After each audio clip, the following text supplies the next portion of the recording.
إن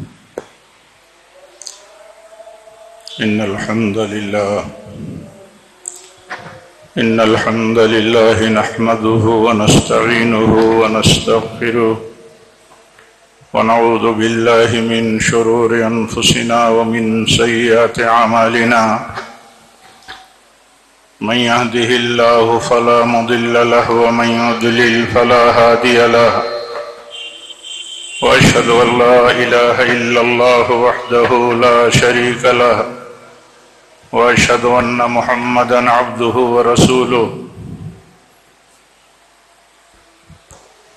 يا أيها الذين آمنوا اتقوا الله حق تقاته ولا تموتن إلا وأنتم مسلمون يا أيها الناس اتقوا ربكم الذي خلقكم من نفس واحدة وخلق منها زوجها وبث منهما رجالا كثيرا ونساء واتقوا الله الذي تساءلون به والأرحام إن الله كان عليكم رقيبا يا أيها الذين آمنوا اتقوا الله وقولوا قولا سديدا يصلح لكم أعمالكم ويغفر لكم ذنوبكم ومن يطع الله ورسوله فقد فاز فوزا عظيما أما بعد فإن خير الحديث كتاب الله وخير الهدي هدي محمد صلى الله عليه وسلم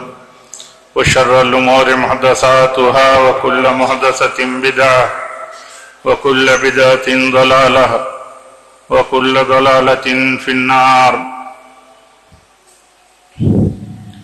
أعوذ بالله من الشيطان الرجيم بسم الله الرحمن الرحيم قاف والقرآن المجيد بل عجبوا أن جاءهم منذر منهم فقال الكافرون هذا شيء عجيب أئذا متنا وكنا ترابا ذلك رجع بعيد قد علمنا ما تنقص الأرض منهم وعندنا كتاب حفيظ بل كذبوا بالحق لما جاءهم فهم في أمر مريج أفلم ينظروا إلى السماء فوقهم كيف بنيناها وزيناها وما لها من فروج والأرض مددناها وألقينا فيها رواسي وأنبتنا فيها من كل زوج بهيج تبصرة وذكرى لكل عبد منيب ونزلنا من السماء ماء مباركا فأنبتنا به جنات وحب الحصيد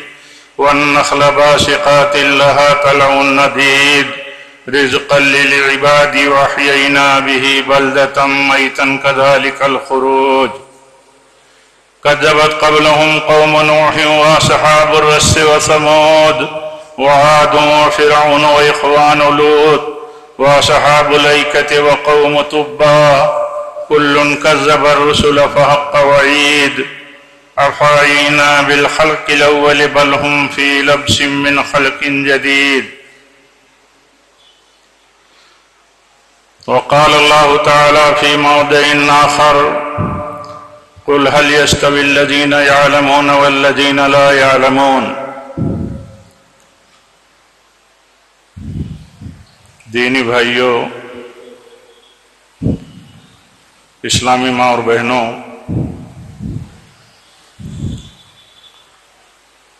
ہمارے لیے دین پر چلنے کا دار و مدار علم پر ہے۔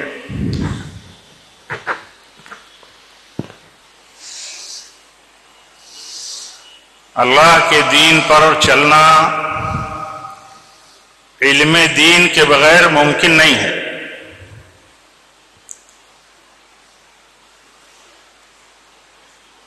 اللہ تعالیٰ کی پہچان علم کے بغیر ممکن نہیں ہے۔ جس کے پاس علم نہیں ہے اس کے پاس اللہ کی معرفت نہیں ہے۔ جس کے پاس علم نہیں ہے وہ اپنے نبی کو نہیں جانتا۔ ایک جانکاری وہ ہوتی ہے جس کی بنیاد علم ہے، اور ایک جانکاری وہ ہوتی ہے جس کی بنیاد سماج میں چلنے والا رواج ہے، سماج میں چلنے والی روایتیں ہیں، طریقے ہیں۔ جیسا لوگ کرتے ہیں ویسے ہم بھی کرتے ہیں، جیسے لوگ چلتے ہیں ویسے ہم بھی چلتے ہیں، جدھر بھیڑ جاتی ہو ویسے ہم اسی بھیڑ میں ہم بھی شامل ہو جاتے ہیں۔ عام لوگوں کا جو طریقہ ہے وہی ہمارا بھی طریقہ ہے۔ آپ نے سنا ہوگا کہ قبر میں جب سوال ہوگا تو جن کے پاس علم نہیں ہوگا تو کہیں گے کہ ایسے ہی ہم بھی کہتے تھے جیسے لوگ کہتے تھے۔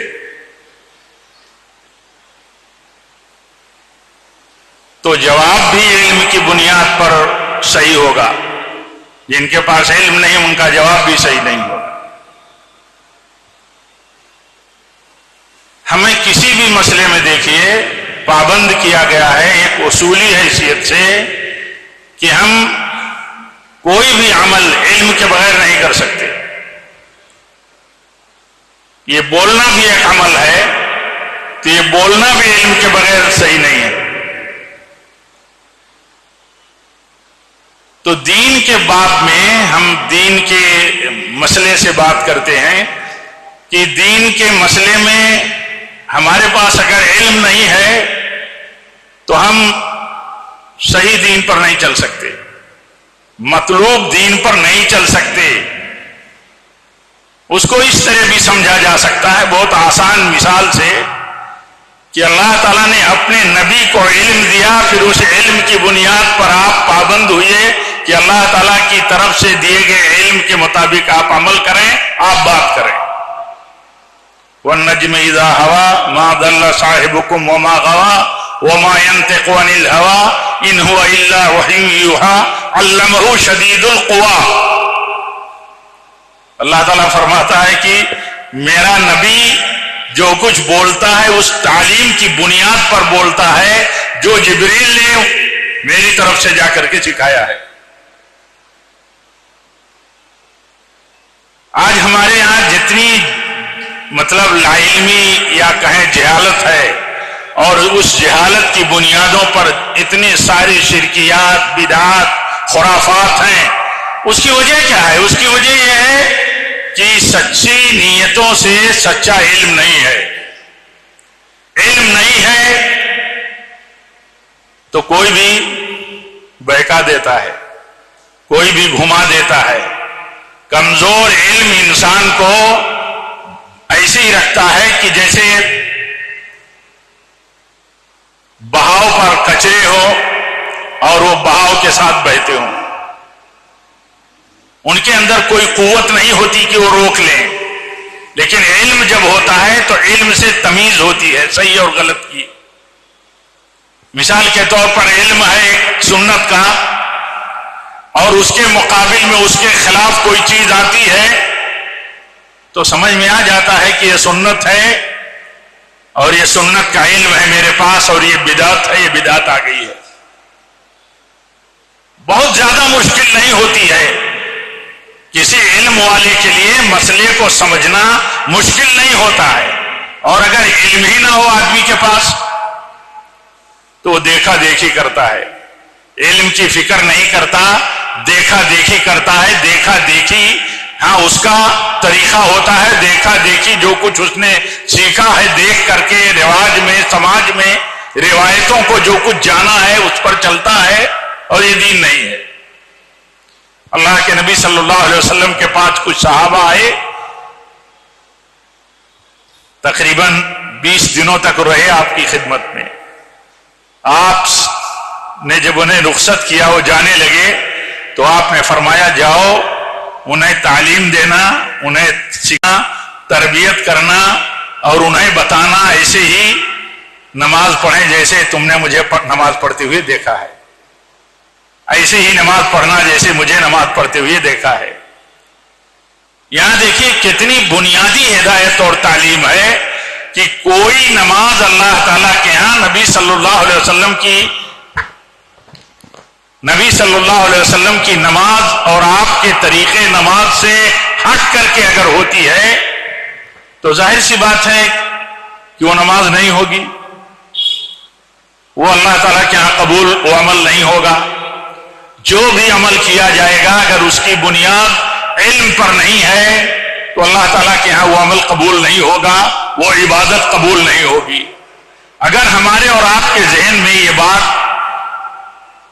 مضبوطی کے ساتھ ہو کہ ہمارا کوئی عمل صحیح علم کے بغیر اللہ کے ہاں قبول نہیں ہوگا, تو دیکھیے علم کی لالچ کتنی ہوتی ہے, علم کے ساتھ شیف تگی کتنی ہوتی ہے, چاہت کتنی ہوتی ہے, فکر کتنی ہوتی ہے. نماز کی فکر ہے, ایک نمازی کو اس کا علم اگر ہے کہ اس کی نماز اگر سنت اور علم کے مطابق نہیں ہوئی تو اس کی نماز نہیں ہوگی. اللہ کے نبی صلی اللہ علیہ وسلم نے جن باتوں کو بیان کیا ہے اور جو بنیادی چیزیں ہیں اصول کی حیثیت رکھتی ہیں جو باتیں, ان میں ایک بات یہ بھی ہے, آپ فرماتے ہیں جس نے کوئی بھی عمل کیا, کوئی بھی عمل, کوئی بھی نیکی کا کام کیا, من عمل عملا لیس علیہ عملنا فہو رد, اللہ تعالیٰ کے ہاں وہ عمل مردود ہے, قبول نہیں کیا جائے گا, رد کر دیا جائے گا, ریجیکٹ کر دیا جائے گا. جو عمل یا جو عبادت میری عبادت کی طرح نہیں کی گئی, میرے عمل کی طرح جو عمل نہیں کیا گیا, یا میرے حکم کے مطابق جو عمل نہیں کیا گیا, وہ اللہ کے ہاں قبول نہیں ہوگا. ایک مسلمان کو, ہم کو اور آپ کو اگر یہ معلوم ہو کہ صحیح علم اور سنت کے علم کے بغیر ہماری کوئی عبادت اللہ کے ہاں قبول نہیں ہوگی, تو دیکھیے علم کی لالچ کتنی ہوگی. اور اسی سے اندازہ لگائیے کہ ہم اس سلسلے میں کتنے لاپرواہ ہیں. ہماری علمی مجلسوں کی غربت دیکھیے, ہمارے حلقوں کی مطلب پوزیشن دیکھیے, علم والوں کی قدر دیکھیے. جب سلف کے واقعات پڑھتے ہیں تو حیرت ہوتی ہے کہ مسجدوں میں ہزاروں لوگوں کی کیپیسٹی ہوتی تھی, اور اس میں جب حلقے و درس ہوتے تھے تو ہزاروں لوگ ہوتے تھے. علم ان کا زیادہ تھا, علم ان کا گہرا تھا, وہ نبی صلی اللہ علیہ وسلم کے دور کے, سلف کے دور کے تھے, یا ان کے قریب کے تھے.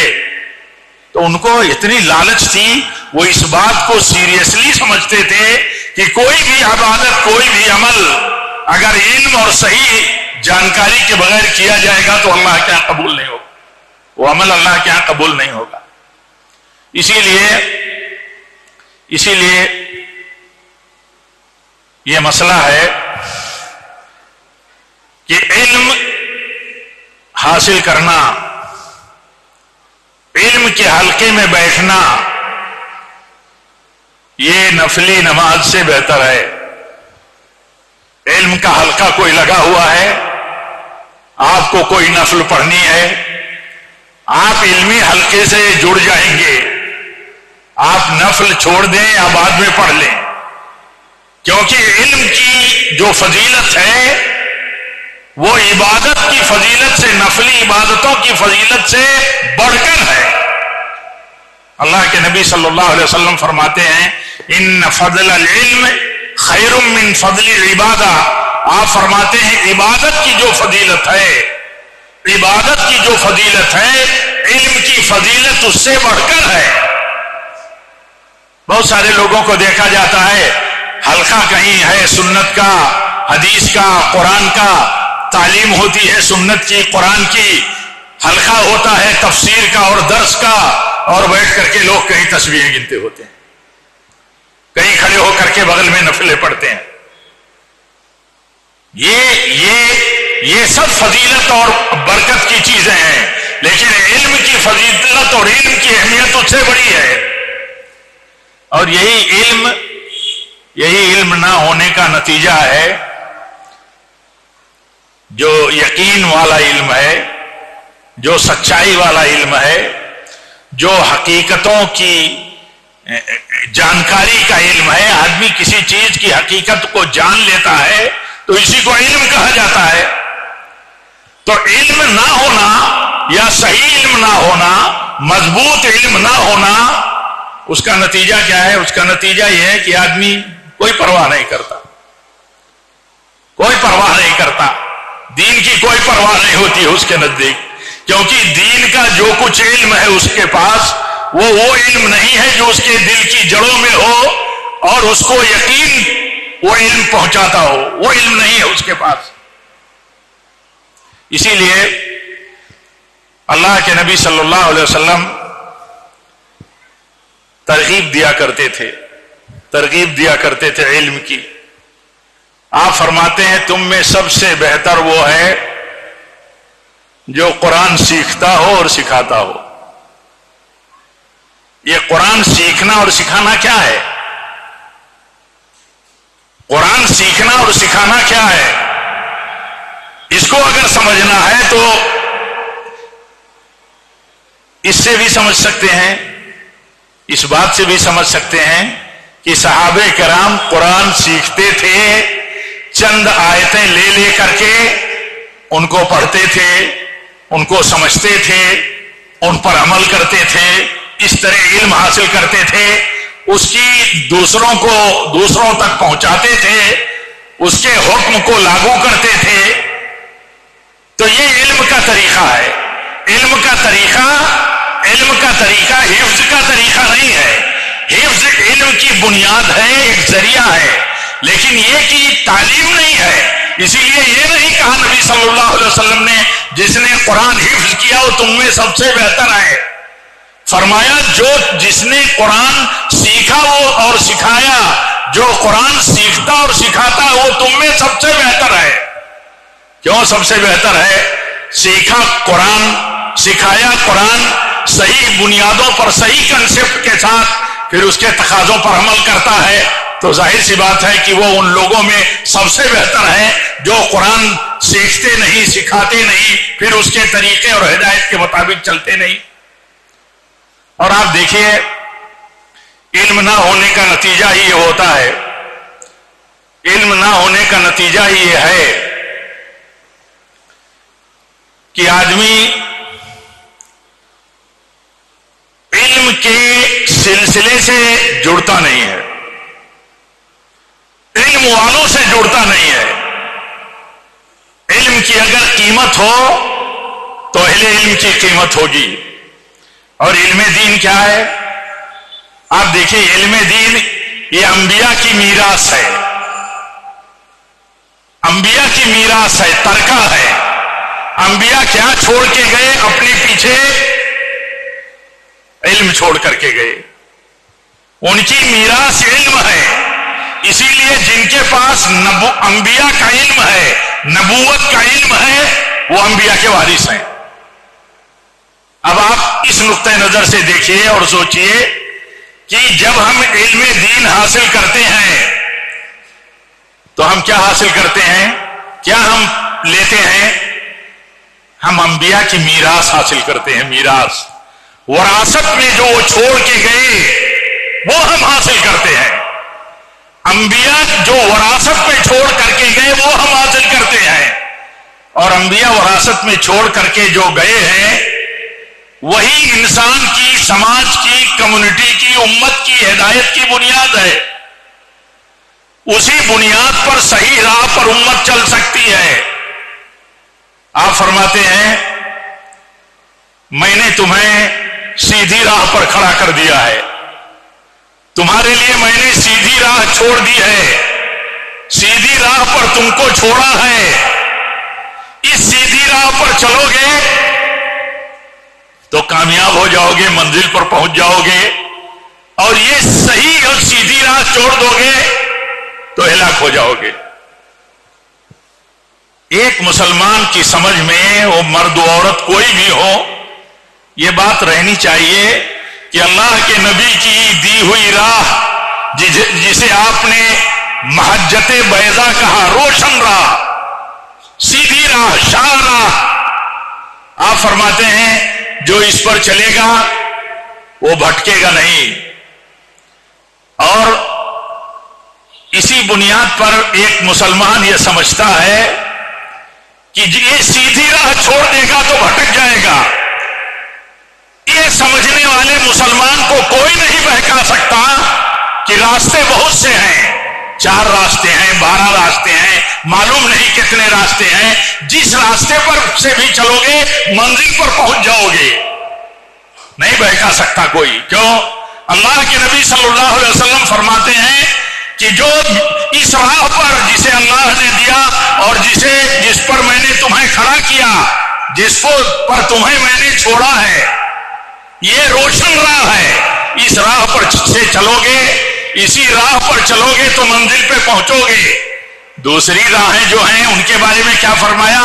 دوسری راہوں کے بارے میں فرمایا کہ جو اس راہ کو چھوڑ کر کے دوسری راہوں پر چلا جائے گا، آپ نے فرمایا وہ ہلاک ہو جائے گا، وہ منزل پر پہنچنا تو دور کی بات، یعنی اس کا ایمان اور اس کا عقیدہ برباد ہو جائے گا، وہ نجات نہیں پا سکتا ہے، نجات کی منزل نہیں پا سکتا ہے۔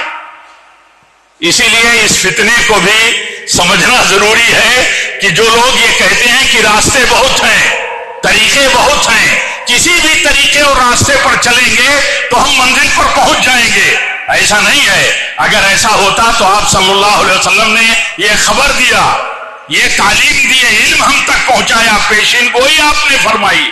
کیا پیشین گوئی فرمائی آپ نے؟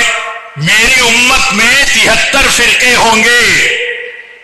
آپ نے تو نہیں فرمایا کہ کسی فرقے کے ساتھ رہو گے تو نجات پا جاؤ گے، کسی فرقے کو جوائنٹ کیے رہو گے تو نجات پا جاؤ گے، کسی فرقے کے طریقے پر رہو گے تو نجات پا جاؤ گے۔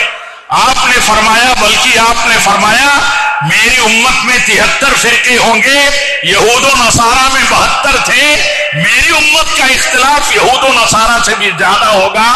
آپ نے فرمایا 72 فرقے گمراہ ہوں گے، 72 فرقے گمراہ ہوں گے، اور آپ نے فرمایا وہ جہنم میں جائیں گے۔ ایک فرقہ آپ نے فرمایا حق پر ہوگا، نجات پانے والا ہوگا، ایک فرقہ نجات پانے والا ہوگا۔ اس لیے یہ بھی فریب ہے، یہ بھی ہماری لا علمی کی بنیاد پر یہ فریب دہی ہمارے خلاف، ہمارے سماج کے خلاف، ہمارے نوجوانوں کے خلاف یہ فریب دہی کام کرتی ہے۔ کیسے کام کرتی ہے؟ بہت سارے طریقے ہیں، بہت سارے علماء ہیں، بہت سارے فرقے ہیں، کیا یہ سب گمراہ ہیں؟ اگر جو کچھ سماج میں چلتا ہو سب صحیح ہو اور جتنے سماج میں فرقے ہو سب صحیح ہو، تو آپ بتائیے اللہ کے نبی صلی اللہ علیہ وسلم کے اس بیان کا کیا معنی ہے کہ آپ فرماتے ہیں میری امت میں 73 فرقے ہوں گے، 72 فرقے گمراہ ہوں گے، ایک فرقہ راہ پر ہوگا، ایک فرقہ سیدھی راہ پر ہوگا۔ تو یہ علم جب ہوگا، یہ جانکاری جب ہوگی، یہ یقین جب ہوگا کہ نجات پانے والا ایک ہی فرقہ ہے، اور بہت سیدھی بات ہے، بہت سمپل سی بات ہے، بہت آسانی سے سمجھ میں آنے والی بات ہے۔ آپ سے پوچھا گیا کہ یا رسول اللہ صلی اللہ علیہ وسلم وہ فرقہ کون سا ہے جو نجات پانے والا ہے؟ 72 فرقوں کو تو نجات نہیں ملے گی، ایک فرقہ نجات پانے والا ہے۔ تو صحابہ نے پوچھا یا رسول اللہ صلی اللہ علیہ وسلم وہ فرقہ کون سا ہے، کیا طریقہ اس کا ہے؟ تو آپ نے فرمایا وہ فرقہ نجات پانے والا ہوگا 73 فرقوں میں میری امت کے، میرے رسول ہونے پر ایمان لانے والوں میں 73 فرقے جو میرے رسول ہونے پر ایمان رکھتے ہوں گے، ان میں ایک فرقے کو نجات ملے گی، اور وہ فرقہ کون سا ہے؟ جو میرے طریقے پر چلتا ہوگا، میرے صحابہ کے طریقے پر چلتا ہوگا۔ کتنی آسانی سے نبی صلی اللہ علیہ وسلم کا علم ہو، آپ کی سنتوں کا، آپ کے طریقے کا، تو وہ فرقہ ممتاز ہو جاتا ہے، بالکل الگ تھلگ ہو جاتا ہے۔ جیسے آپ اگر اہل حدیث کہتے ہیں اپنے آپ کو، یا کوئی آپ کو اہل الحدیث کہتا ہے، آپ کو اہل حدیث کہتا ہے، تو آپ ممتاز ہو جاتے ہیں، آپ مقلد نہیں ہے کسی امام کے، آپ کسی قبر پر مزار پہ جا کر کے مرادیں نہیں مانگتے، چڑھاوے نہیں چڑھاتے، آپ ممتاز ہو جاتے ہیں شخصیت پرستیوں سے، پیر پرستیوں سے، آپ ممتاز ہو جاتے ہیں۔ کیوں ممتاز ہو جاتے ہیں؟ کیوں ممتاز ہو جاتے ہیں؟ آپ کی جماعت کی، ہم جو فرقہ ہیں اس فرقے کی امتیازی خوبی ہے کہ کیوں یہ امتیازی خوبی ہے؟ یہی طریقہ بتایا نبی صلی اللہ علیہ وسلم نے، اور یہی طریقہ ہمارے صحابہ کا تھا، سلف کا تھا۔ تو آپ نے فرمایا جو فرقہ میرے طریقے پر چلے گا، میرے صحابہ کے طریقے پر جیسے آج وہ چلتے ہیں، جو چلے گا اس کو نجات ملے گی، اس کو نجات ملے گی۔ ان کا طریقہ کیا تھا؟ ان کا طریقہ یہ تھا کہ وہ ہر مسئلے میں نبی صلی اللہ علیہ وسلم کی سنت اور نبی صلی اللہ علیہ وسلم کی طریقے کی کھوج کرتے تھے، معلومات کرتے تھے، اور انہیں بتایا گیا تھا، انہیں یہ بتایا گیا تھا کہ تم کوئی عمل اگر بلا علم اور بلا میری سنت اور میرے طریقے کے اگر کرو گے تو اللہ تعالیٰ کے یہاں قبول نہیں ہوگا، وہ علم اللہ تعالیٰ کے یہاں قبول نہیں ہوگا، وہ عمل اللہ تعالیٰ کے ہاں قبول نہیں ہوگا جو بلا علم کے ہو، بلا سنت کے ہو۔ یہ جاننے کے بعد آپ دیکھیے ہمارے پاس کتنا علم ہے۔ ہمارے پاس تو اتنا بھی علم نہیں ہے کہ یہ بہت ساری جماعتیں جو ہمارے بیچ میں آئیں، وہ اخوانی جماعت ہو، اسلامی جماعت ہو، جماعت اسلامی ہو، اور اس کی اسٹوڈنٹس کی ونگ ہو، تنظیمیں ہو، اور بہت سارے فرنگ جو بنتے ہیں، چلتے ہیں۔ ہمیں تو اتنا بھی علم نہیں ہے، اتنا بھی علم نہیں ہے کہ ان کے عقیدوں کا بگاڑ کہاں کہاں ہے، ان میں عقیدوں کا بگاڑ کہاں کہاں ہے، ان میں منہج کا بگاڑ کہاں کہاں ہے، ان میں جو نبی صلی اللہ علیہ وسلم نے تعلیم دی، طریقہ بتایا، اس میں بگاڑ کہاں کہاں ہے، اتنا بھی نہیں پتا ہے۔ ہمیں اتنا بھی پتا نہیں ہے کہ جب بھی نوازل آتے ہیں، نئے نئے مسئلے پیدا ہوتے ہیں، جس کو ہم کہتے ہیں کوئی ایشو اٹھا ہے، کوئی ایشو پیدا ہو گیا ہے، کوئی ایشو اٹھ گیا ہے، ہمیں اتنا بھی نہیں پتا ہے کہ ہم جب کسی ایشو کو دیکھیں تو ہمارا طریقہ یہ ہے کہ اس مسئلے کو لے جائیں، کہاں لے جائیں؟ علم والوں کے پاس، علم والوں کے پاس۔ کیوں؟ جن کو اللہ تعالیٰ نے علم دیا ہے اپنے انبیاء کی وراثت کا، جن کو اللہ تعالیٰ نے علم دیا ہے نبوت کا، نبوت کے علم کا، جن کو وارث بنایا ہے، وہ جانتے ہیں بہتر ڈھنگ سے اور وہ سمجھائیں گے بہتر ڈھنگ سے۔ اسی لیے اللہ تعالیٰ نے فرمایا کہ ایسا کیوں نہیں ہوتا کہ جب بھی کوئی مسئلہ پیدا ہو تو اس مسئلے کو ان کے پاس لے جائیں جن کو علم ہوتا ہے، اور جو گہرائی سے مسئلے کی تہ تک جا کر کے استنباط کر کے اس مسئلے کا حل بتا دیں موقع پر کہ آپ کا کام اس مسئلے کے تعلق سے کیا ہے۔ ہر جگہ کے مسئلے الگ الگ ہو سکتے ہیں، پاکستان کا مسئلہ الگ ہو سکتا ہے، سعودی عرب کا الگ ہو سکتا ہے، ہمارے اپنے وطن بھارت کا الگ ہو سکتا ہے۔ اس کسی ایک مسئلے میں مختلف ملک اور مختلف علاقے اور حالات کے اعتبار سے مسئلے اور فتوے الگ ہو سکتے ہیں، یہ کون بتائے گا؟ اسی لیے جو لوگ بنیادی علم نہیں رکھتے وہ یہ بھی نہیں سمجھتے کہ وہ ان کو علم کہاں سے حاصل کرنا ہے۔ ہمیں اس بات کا علم رہنا چاہیے کہ اللہ تعالیٰ نے انبیاء بھیجے، بہت سارے انبیاء کو اللہ تعالیٰ نے بھیجا، ان کی اپنی قوموں میں، وہ اپنی اپنی امتوں میں مبعوث کیے گئے، اور اللہ تعالیٰ نے فرمایا کہ ہم نے ہر قوم میں نبی اور ہادی بھیجے ہیں، ہر قوم میں نبی اور رسول بنا کر کے ہم نے بھیجا ہے۔ تو ایسے ہی اللہ تعالیٰ نے ہمارے لیے بھی اہل علم کو اللہ تعالیٰ نے پیدا کیا ہے۔ ہم اگر اتنے بڑے ملک میں رہتے ہیں تو ہمیں اللہ تعالیٰ نے محتاج نہیں رکھا ہے کہ ہم دوسرے ملک کے کسی عالم کی اس مسئلے میں اپنے ملک کے حالات میں رہنمائی لیں اور ان کی گائیڈنس میں چلیں۔ یہ بھی اصول کے خلاف ہے، اور یہ اصول کے خلاف عمل کیوں کرتے ہیں؟ اس لیے کرتے ہیں کہ ہمیں اس کا علم نہیں کہ اللہ کا جیسے پہلے قانون تھا ویسے آج بھی قانون ہے۔ نبی صلی اللہ علیہ وسلم سے پہلے ہر قوم اور ہر ملک اور ہر علاقے میں اللہ تعالیٰ نبی و رسول بھیجتا رہا۔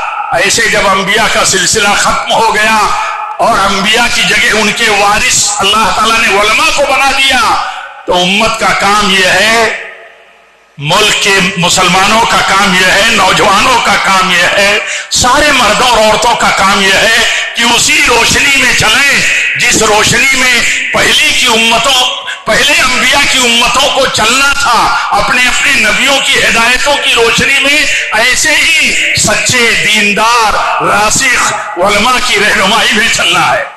اگر ایسا نہیں چلیں گے، ایسا نہیں کریں گے تو کیا ہوگا؟ فساد پھیلے گا۔ بہت ساری مثالیں ہیں، بہت ساری مثالیں ہیں فساد کی، خطرناکی کی، تباہی کی، ہلاکت کی، جب علماء کو چھوڑ کر کے لوگ الگ الگ رہنماؤں لیڈروں کے پیچھے بھاگتے ہیں دین اور امت کے بھلائی کے مسئلے میں بھی، تو نتیجہ کیا ہوتا ہے؟ وہاں لے جا کر کے وہ پہنچا دیتے ہیں جہاں پہنچنے کے بعد ان کو خطرناکی کے سوا، بربادی کے سوا کچھ نہیں ملتا۔ تو بات یہ ہو رہی تھی کہ علم ضروری ہے، علم حاصل کرنا ضروری ہے، اہل علم سے جڑنا ضروری ہے، جب بھی کوئی ایشو آئے علماء سے پوچھنا ضروری ہے۔ بہت سارے ایسے بھی مسئلے پیدا ہوتے ہیں جس کے پہلے مثال نہیں ہوتی، پیدا ہو جاتے ہیں، کچھ نہ کچھ مسئلے پیدا ہو جاتے ہیں، کچھ نہ کچھ مسئلے پیدا کر دیے جاتے ہیں۔ اس میں کام کیا ہوتا ہے؟ اس میں کام یہ ہوتا ہے کہ ہم پوچھیں کہ یہ طریقہ صحیح ہے یا نہیں ہے۔ اس کی مثال میں دیتا رہتا ہوں۔ کوفہ کی ایک مسجد میں لوگ حلقہ بنا کر کے تسبیح گنتے تھے، حلقہ بنا کر کے ایسے گناتے تھے، گنتے تھے، سبحان اللہ، لا الہ الا اللہ، اللہ اکبر، حلقہ بنا کر کے کنکریوں پر۔ تو اب ایک نئی چیز تھی، تسبیح گننے کے لیے ایک نئی شکل پیدا کر دی گئی۔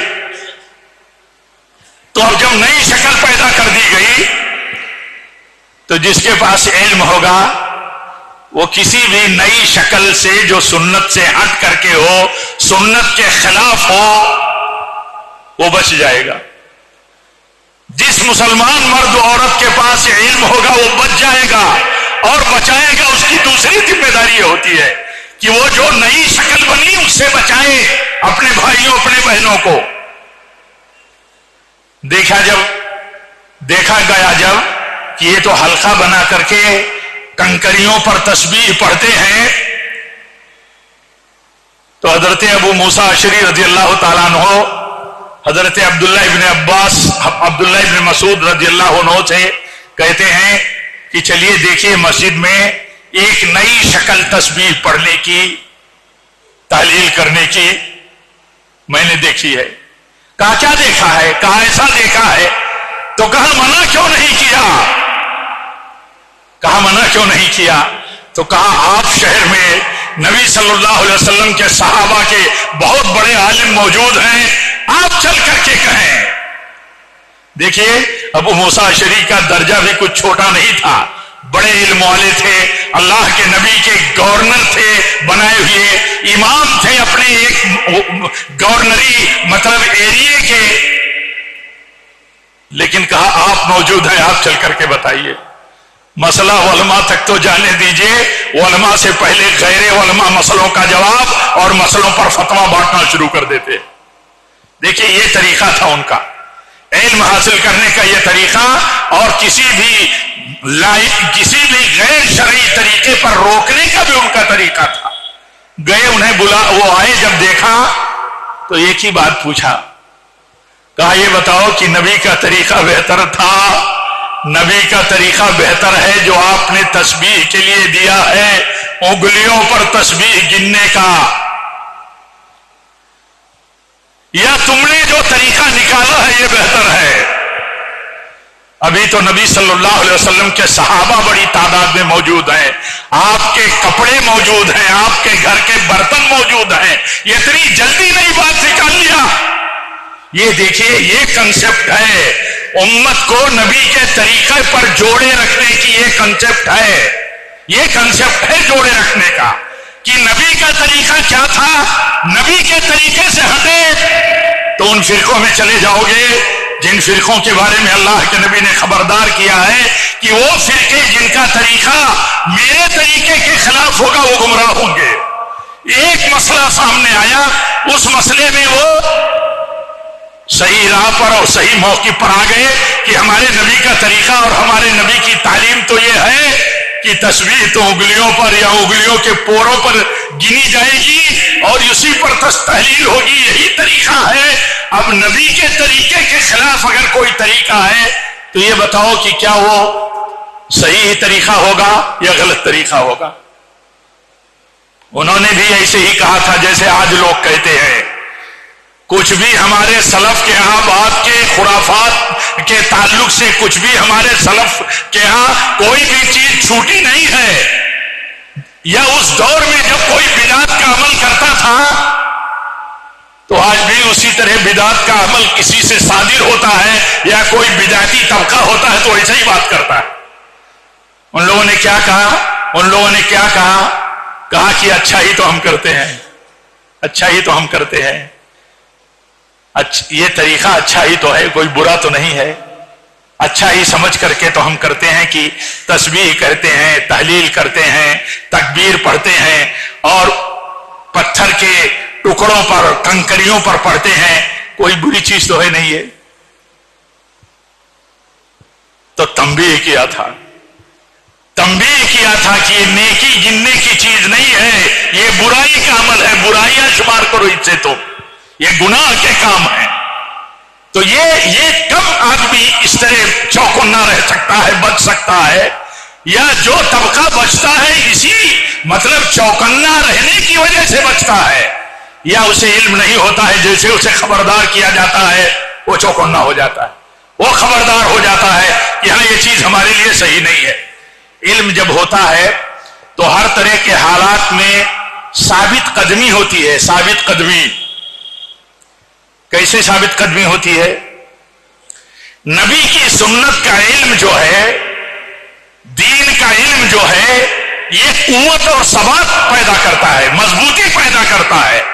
اس کے سامنے اس کی مخالفت کا جو طریقہ ہوتا ہے اس کی بنیاد علم پر نہیں ہوتی ہے، عقل پر ہوتی ہے، تعویل پر ہوتی ہے، رواج پر ہوتی ہے، مجارٹی بتا کر کے ہوتی ہے کہ اتنے سارے لوگ اتنی بڑی مجارٹی کے ہیں، اتنے سارے علماء تو نہیں ہیں، اتنے سارے علماء ہیں، کیا وہ سب گمراہ ہیں؟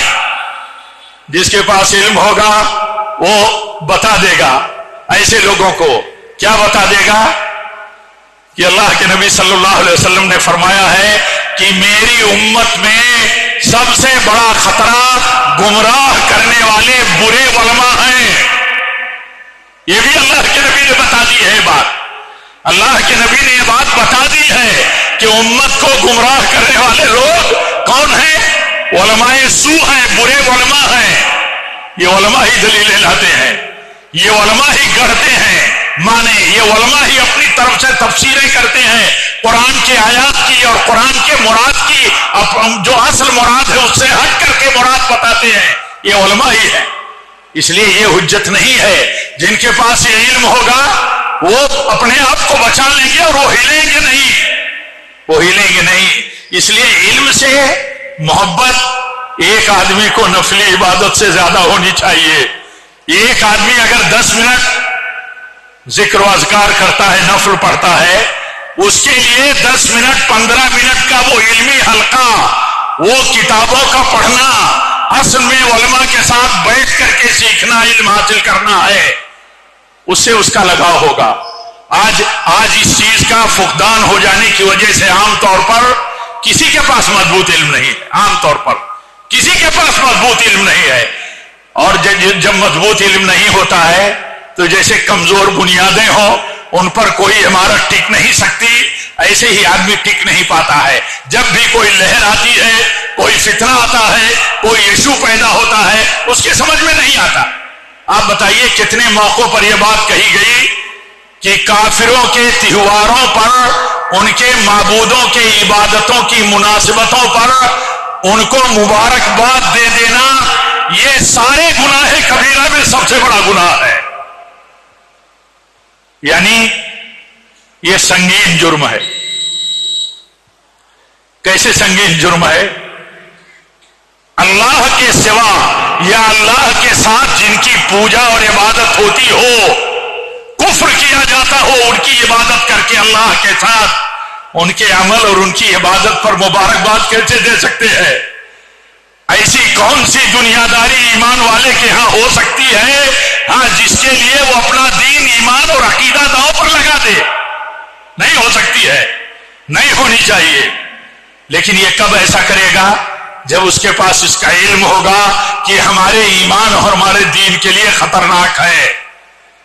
اور یہ جاہلیت ہے، یہ جاہلیت ہے۔ آؤ ہم بھی تمہارے معبودوں کی عبادت کر لیں، اور تمہارے معبود کی اور تم بھی ہمارے معبودوں کی عبادت کر لو۔ یہ جاہلیت ہے۔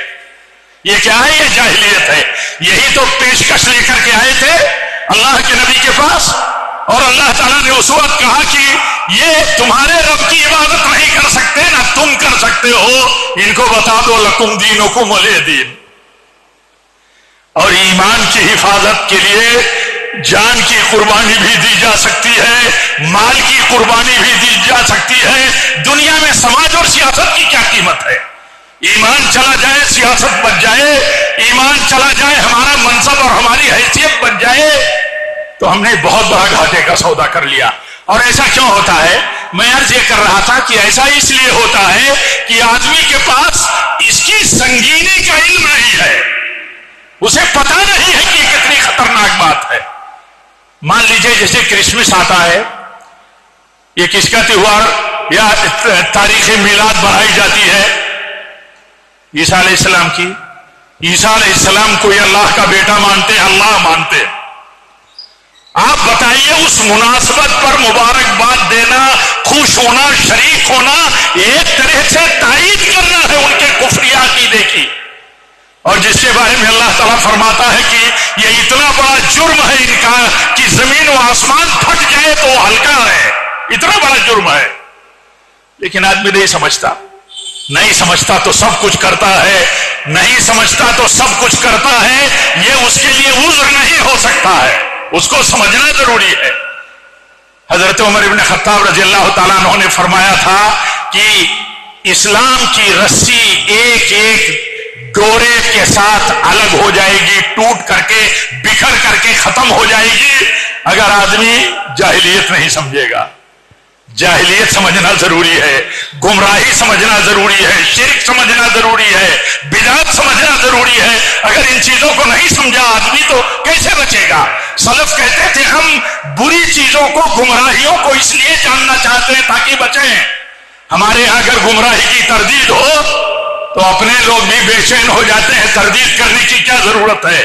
تردید کرنے کی ضرورت اس لیے ہے کہ تاکہ ہم آگاہ ہو سکیں کہ یہ خطرناک چیز ہے، اس سے بچنا ضروری ہے۔ کسی جماعت سے اگر روکا جاتا ہے کہ یہ گمراہ جماعت ہے، اس سے جڑنا، ان کی مجلسوں میں جانا، ان کو پڑھنا، ان کو سننا، یہ ہمارے لیے خطرناک ہے، ہمارے دل کمزور ہیں، تو اس لیے آگاہ کیا جاتا ہے کہ تاکہ ہمارے دلوں میں شبہات نہ پیدا ہونے پائیں، گمراہی اپنی اثرات کہیں نہ کہیں ہمارے دل و دماغ پہ بٹھائے نہ، اس لیے روکا جاتا ہے۔ اور یہ بہت بڑی ضرورت ہے۔ جیسے توحید بتانا ضروری ہے، شرک بتانا ضروری ہے، سنت بتانا ضروری ہے، بدعت بتانا بھی ضروری ہے، نیکی کے کام بتانا ضروری ہے، برائی کے اعمال بھی بتانا ضروری ہے، یہ سب ضروری ہے۔ اور اسی کا نام ہے تعلیم، اور اسی کا نام ہے علم حاصل کرنا۔ اللہ تعالیٰ سے دعا ہے کہ رب العالمین ہم سب کو علم کا حریص بنائے، علم کا لالچی بنائے۔ جس طرح اللہ تعالیٰ ہمیں تو نے تعلیم دی ہے علم حاصل کرنے کی، تو علم نافع حاصل کرنے کی ہمیں توفیق دے، اور ایسے علم سے تو ہمیں بچا جو علم ہمارے لیے خطرناک ہو، یا جو علم ایسا ہو کہ ہم اس پر عمل نہ کر سکیں۔ رب العالمین جب تک ہم زندہ رہیں تیری عبادت پر رہیں، تیری توحید اور تقوی پر رہیں، تیرے نبی کی سنت پر رہیں، اور جب بھی ہماری موت ہو تو نبی صلی اللہ علیہ وسلم کی سنت اور آپ کے طریقے پر ہو۔ وآخر دعوانا ان الحمد للہ رب العالمین۔